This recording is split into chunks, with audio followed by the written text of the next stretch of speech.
A igreja de Laodiceia deixou Jesus do lado de fora e se tornou uma igreja morna na fé, morna no amor e morna na palavra. E nesta carta, Jesus desafia a igreja a deixar ele entrar e fazer uma mudança radical. Caso contrário, eles seriam vomitados porque o pecado da igreja estava tão grande a ponto de dar nojo no Senhor Jesus. E eu separei 10 lições sobre esta carta, que está escrita lá no Apocalipse, capítulo de número 3, versículo 14 em diante. Leia a passagem e deixe Deus te levar além destas 10 lições. E se você deseja fazer parte do nosso grupo do WhatsApp, eu vou deixar aqui embaixo, na descrição deste vídeo, o link para você acessar o nosso grupo e receber um conteúdo abençoado.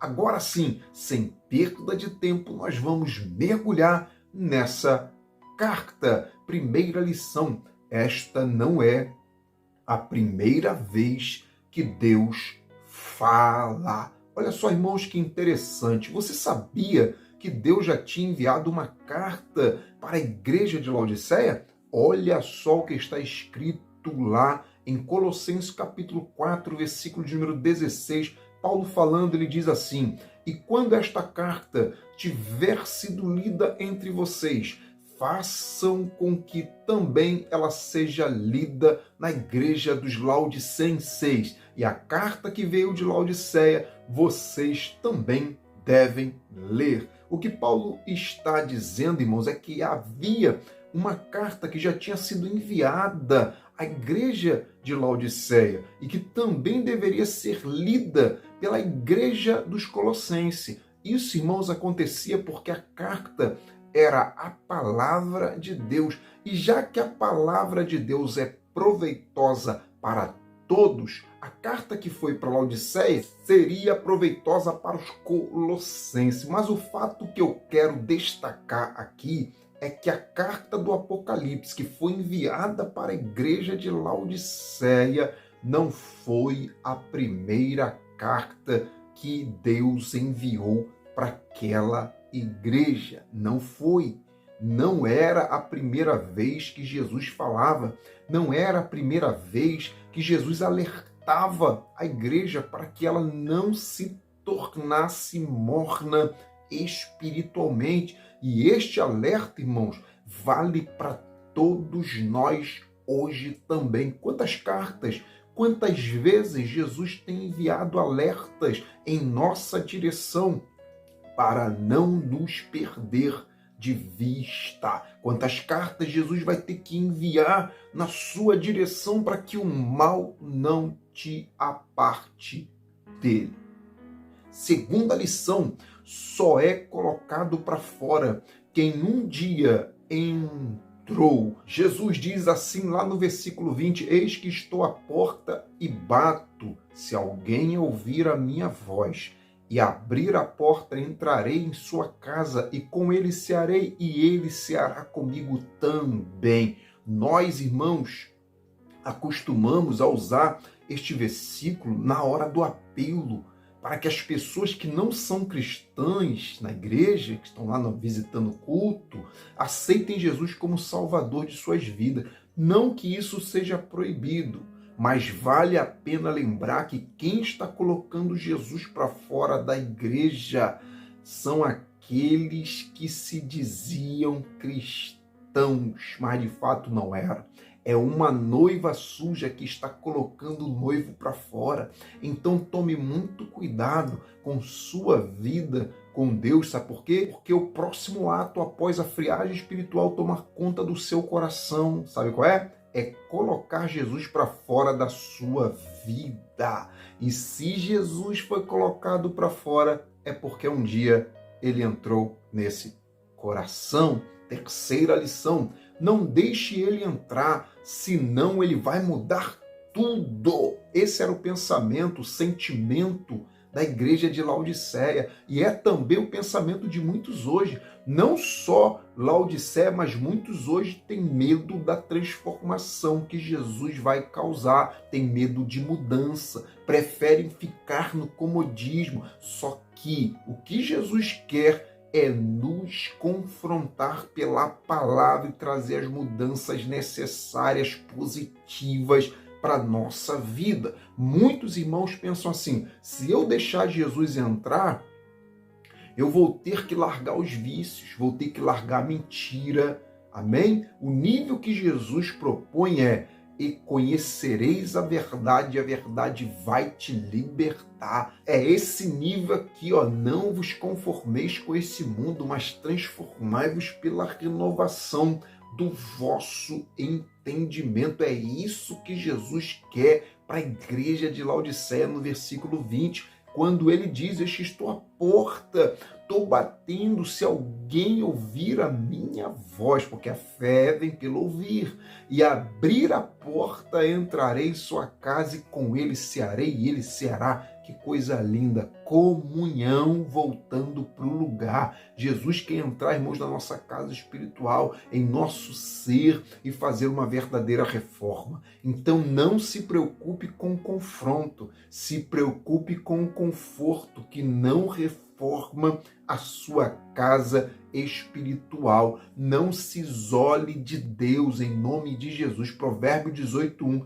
Busca seu próprio desejo aquele que se isola e se levanta contra a verdadeira sabedoria. Deixa ele entrar, porque ele vai mudar aquilo que tem que mudar. Quarta lição: que água estamos produzindo? Existem, irmãos, duas interpretações que não são sustentadas pela arqueologia sobre essa palavra aqui, ó.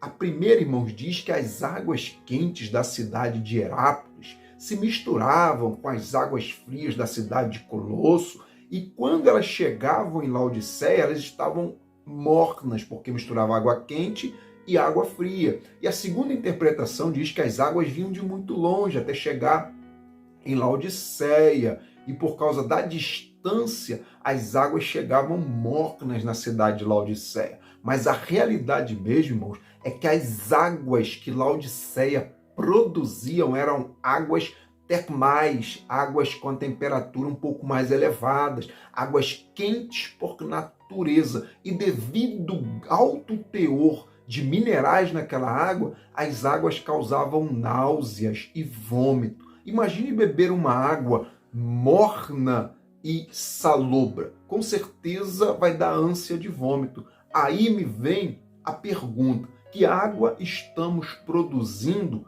em nossa cidade?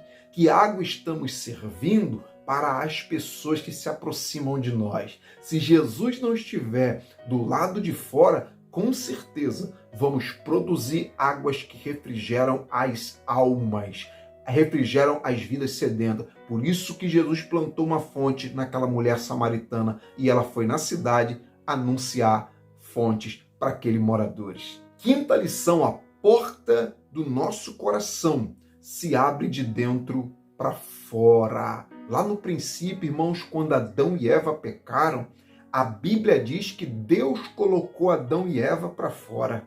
Amém? Colocou eles para fora do jardim.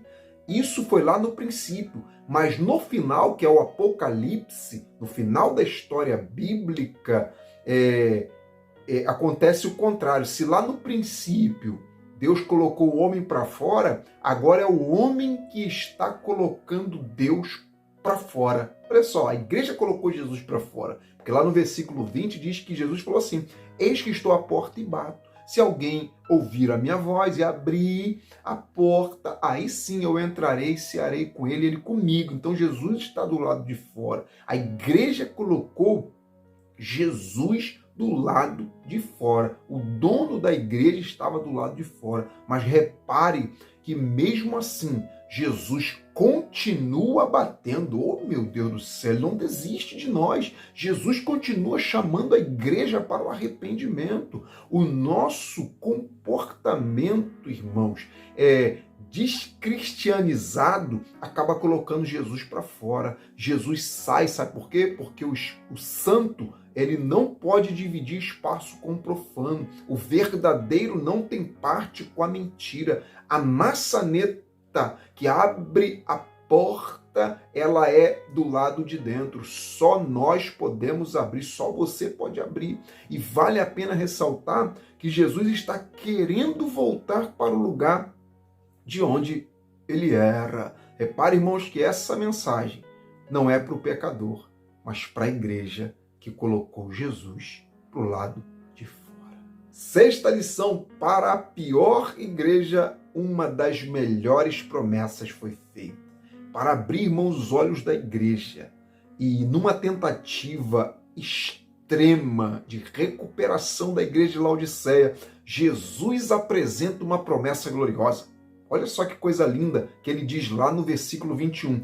Ao que vencer, lhe concederei que se assente comigo no meu trono. Meu Deus!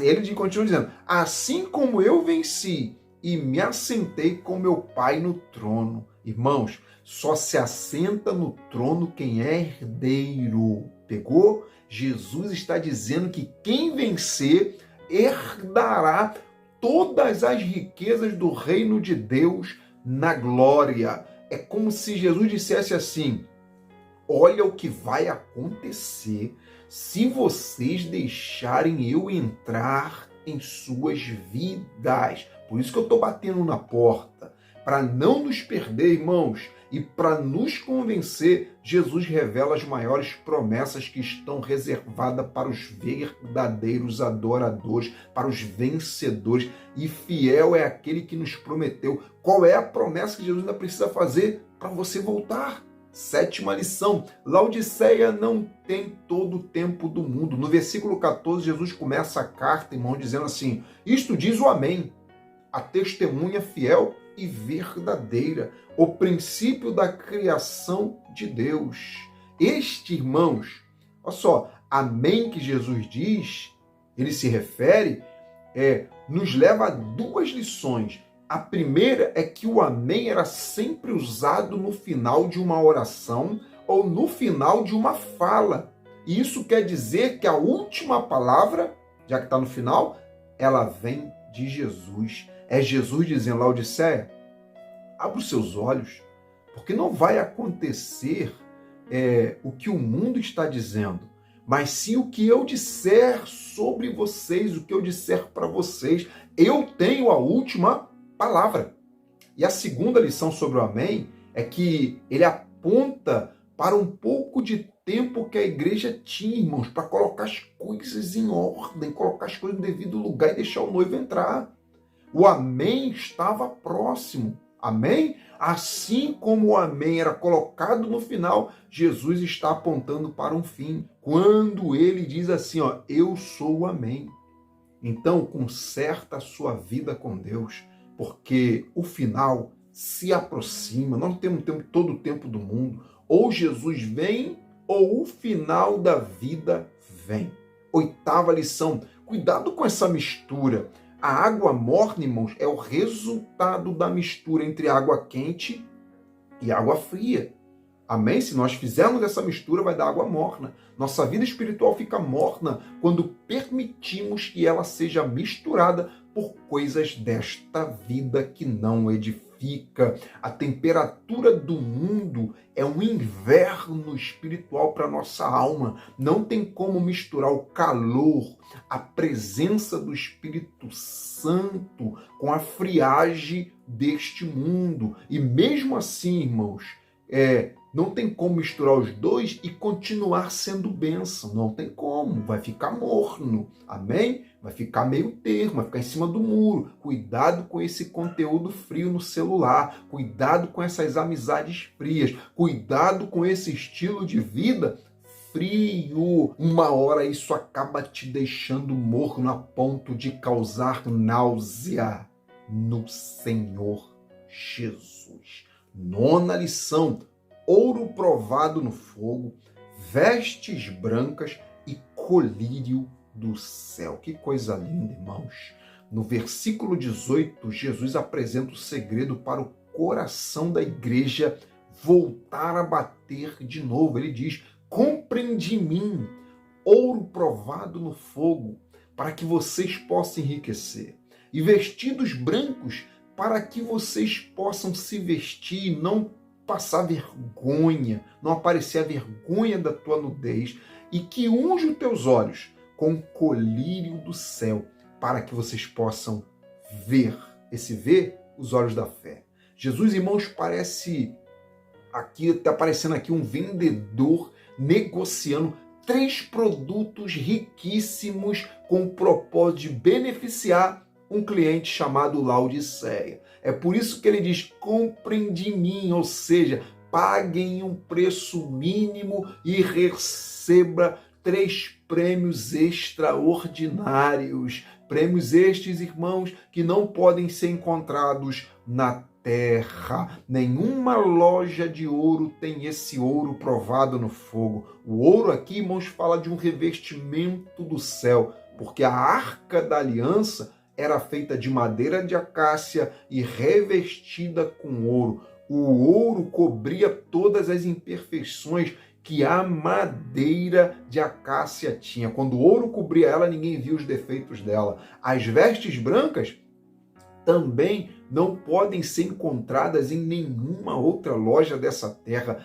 E ela, irmãos, é branca para nos livrar da vergonha, da mancha do pecado. E o colírio do céu serve para olharmos a vida na mesma perspectiva que Deus vê, através da fé. É olhar pela fé, caminhar pela fé e falar e agir pela fé. Negocie então, irmãos, com o céu esses 3 valores para a sua vida. Com certeza, o preço é mínimo em relação ao valor que esses 3 elementos possuem. 10ª lição: Jesus aconselha, mas não manda. No versículo 18, irmão, Jesus dá um conselho para a igreja de Laodiceia, dizendo: eu te aconselho que compres de mim. Perceba que o dono do universo Jesus prefere dar um conselho do que uma ordem, porque não é por força nem por violência. Jesus poderia, irmãos, mas prefere aconselhar. E só faz isso quem é amigo.